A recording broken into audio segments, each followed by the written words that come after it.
السلام علیکم ورحمۃ اللہ وبرکاتہ۔ امید ہے سارے دوست خیر خیریت نالو سو۔ میں ہاں تھوڑا میزبان محمد اسماعیل چشتی تو سارے دے یوٹیوب چینل سرے کی نال اج محبوب دے شہر دی مدینہ پاک دی یاد دے وچ چند اشعار تو کو سنوے ساں اور پرانے وقت دی لکھی ہوئی کلام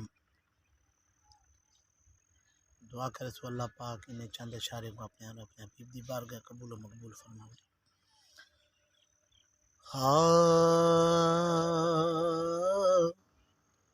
جے شیر وچ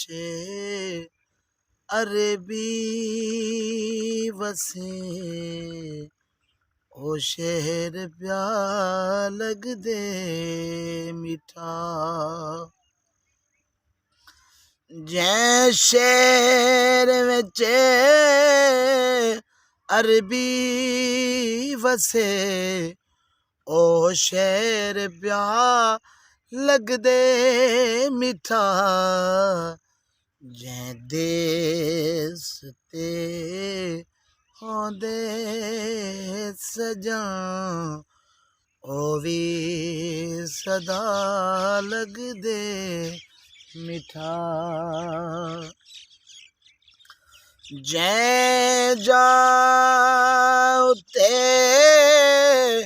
اٹکے نظر چھٹدا نہیں سونے دا در، جے جاؤ تے اٹکے نظر چھٹدا نہیں سونے دا در، مجنوں ڈتا لیلا دا گھر کعبہ بڑا لگ دے میٹھا، مجنوں ڈتا لیلا دا گھر کعبہ بڑا لگ دے میٹھا،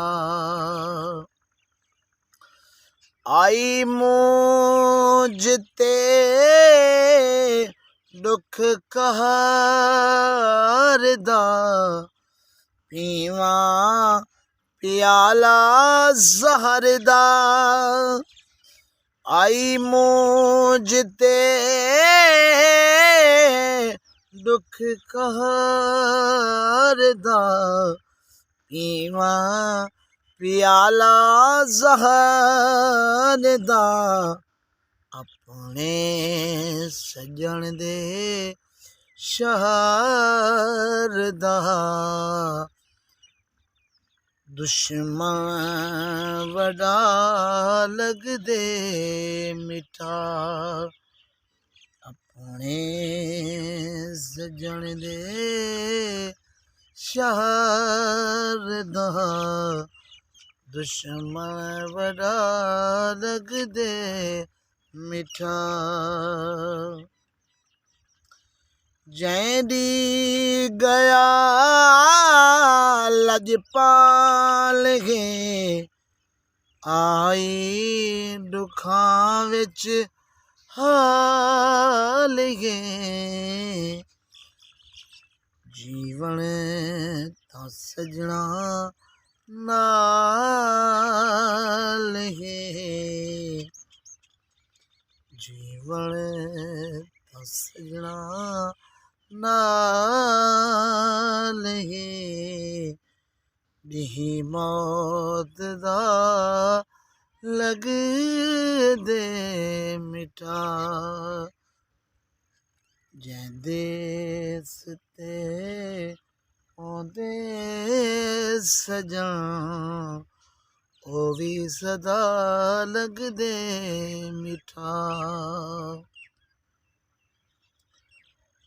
جے جات دلڑی پھس ونجے ول کون جو नस वञे जंहिंजा ते दिलड़ी फस वञे वाल कौन जो नस वञे बण बादशाह बेकस वञे थींदे गदा लगदे मिठा जंहिं शहर विच अरबी वसे ओ शहर ॿिया लगदे मिठा।